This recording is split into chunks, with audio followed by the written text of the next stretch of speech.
민수기 9장 1절서 14절 말씀 교독합니다.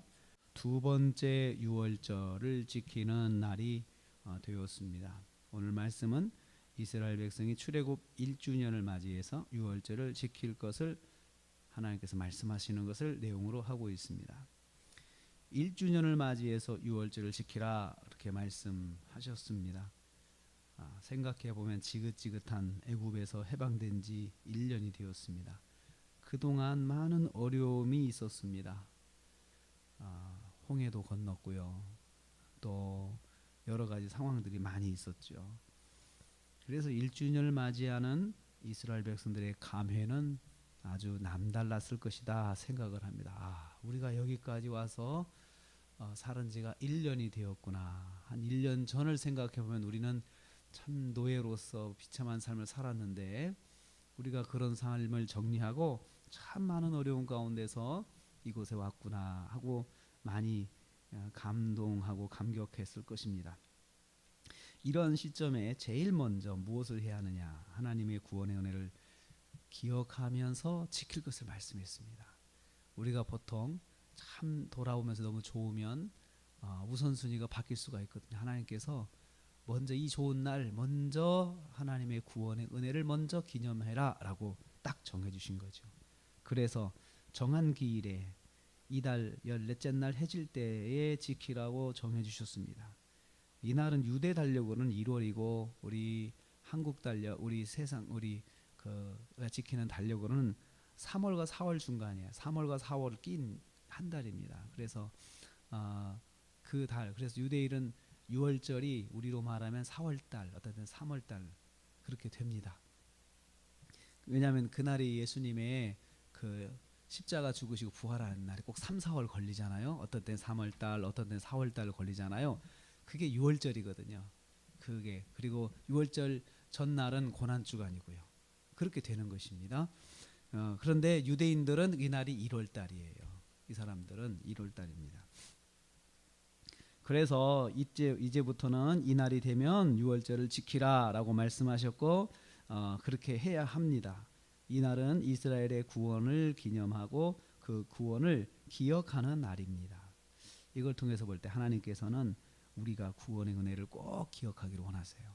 기념해서 내가 구원받은 날, 이렇게 구원받은 날이라고 하는 것은 우리가 알 수 없지만 사실 내가 그것을 복음을 받고 믿음으로 나온 날. 근데 모태신앙은 그걸 알 수가 없죠. 그래서 꼭 내가 정말 주님 앞에 은혜 받은 날은 꼭 기억을 해야 됩니다. 은혜 주신 날은. 두 번째로 부정한 사람도 유월절을 지키라고 했습니다. 여기서 질문이 왔습니다. 어떻게 보면 따지는 질문이죠. 7절 말씀을 보니까 왜 우리는 참석 못합니까? 부정한 사람들은 왜 우리는 뺍니까? 라고 이야기를 했어요. 그 질문이 들어온 거예요. 좋게 말하면 부정한 사람들은 어떻게 할까요? 라는 질문이 왔을 때 하나님께서 이제 말씀하십니다. 모세가 참 지혜로운 게 되게 따지니까 야, 내가 하나님께 물어볼게 이렇게 했습니다. 자기 생각대로 말하는 것이 아니고 하나님께 물어보는 거죠. 여기서 참 지도자의 좋은 정말 해야 될 모습 중에 하나가 꼭 중요한 결정은 하나님께 물어보라 이거죠. 뭐든지 물어봤죠. 모세는.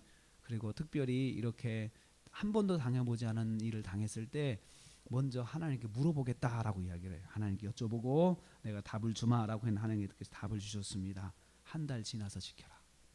그러면 한 달 동안은 무슨 날입니까? 정결하게 하라는 거죠. 정결하게 해서 한 달 지나서 같은 유월절을 늦은 유월절을 지키도록 하셨습니다. 여기에 해당되는 사람들은 부정하게 된 자, 여행 중인 사람, 타국에 여행 갔다가 유월절을 맞추지 못해 그 사람은 늦은 유월절로 한 달 후에 맞춰서 돌아와서 반드시 유월절을 지켜야 되는 거예요. 또는 타국인으로서 이스라엘에 장기 체류한 사람, 여기 보면 타국인이다라고 하는 것은 이 사람이 이제 외국 사람인데 여기 와서 이스라엘 백성 살면서 귀화를 했어요. 귀화를 해가지고 내가 이제 하나님 믿겠습니다라고 한 사람들은 여기에 해당돼요. 타국인이 바로 그런 뜻입니다. 그래서 이제 외국인이지만 이스라엘 백성으로 귀화한 사람들도 반드시 유월절을 지켜야 되는 거예요. 유월절을. 그래서 예수님 당시뿐만 아니라 그 이전부터 유대인들은 귀화한 사람도 유대인에 해당됐어요. 그러니까 혈통의 유대인이 아니고 믿음으로 유대인이 되는 거죠. 거기에 대한 예는 우리 옛날에 쭉 있습니다. 사사기에 보면은 기생 라합도 외국인이지만 믿음으로 하나님 구원해 주셔서 하나님의 백성이 되었고 예수님의 조상이 되었잖아요. 그런 것처럼 구원은 믿음 따라 되는 거지 혈통 따라 되는 것이 아닙니다. 유월절은 이스라엘 백성이라면 누구나 지켜야 합니다. 지키지 않으면 백성에서 끊어진다 하셨습니다.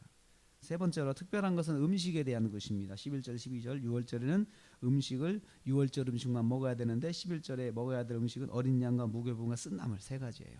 어린 양과 무교병과 쓴나물 아침까지 남겨두지 말고 다 먹어라라고 했습니다. 여기서 특이한 것은 12절에 예수님과 연관된 것입니다. 유월절 어린 양은 그 뼈를 하나도 꺾지 말라고 했는데 예수님께서 십자가에 달리셨을 때 원래 십자가형의 관행이 뭐냐면요. 이 사람들을 빨리 죽게 하기 위해서 뼈를 꺾어버려요. 다리뼈를 꺾어가지고 그 이제 지탱하는 힘이 없어가지고 축 처져가지고 심장이 눌려가지고 죽게 만드는데 예수님은 하지 않았어요. 이게 왜 그래? 예수님 유월절 어린 양으로서 어린 양은 하나도 뼈를 꺾지 않는다라고 하는 그 말씀 따라 이 말씀 따라 그렇게 된 거예요. 그래서 예수님께서 유월절 어린 양이 되셔서 십자가의 보혈로 십자가에 달리셔서 우리 죄를 대속하셨다라고 했는데 바로 그것이 여기에 해당되는 것입니다. 유월절 음식은 유월절을 기념하였습니다. 음식으로도 유월절을 기념하였습니다. 성도는 구원받은 순간부터 먹는 것이 달라져야 되는 거예요. 구원의 은혜를 입은 사람들은 먹는 것도 달라져야 된다라는 것을 여기서 말씀하고 있습니다. 오늘 말씀의 핵심은 그렇습니다. 기억하라. 은혜는 기억하라. 꼭 기억하라. 은혜를 잊으면 안 됩니다. 구원의 은혜 특별히 기억해야 되고 하나님이 특별히 주신 은혜들은 꼭 기념하고 기억해야 됩니다. 내가 권사된 날 기억해야 돼요. 내가 직분 받은 날, 내가 목사 된 날 기억해야 되죠. 그래서 그때가 될 때마다 새로운 마음으로 내가 하나님 앞에 서서 하나님 참 감사합니다. 이렇게 하나님 서에서 세워주셔서 하나님 일을 하게 하셨습니다. 이런 것을 감사하는 날. 오늘 하루도 하나님의 은혜를 감사하면서 구원의 은혜를 기억하면서 하나님과 함께 동행하는 저와 여러분 되시기를 주님의 이름으로 축복합니다.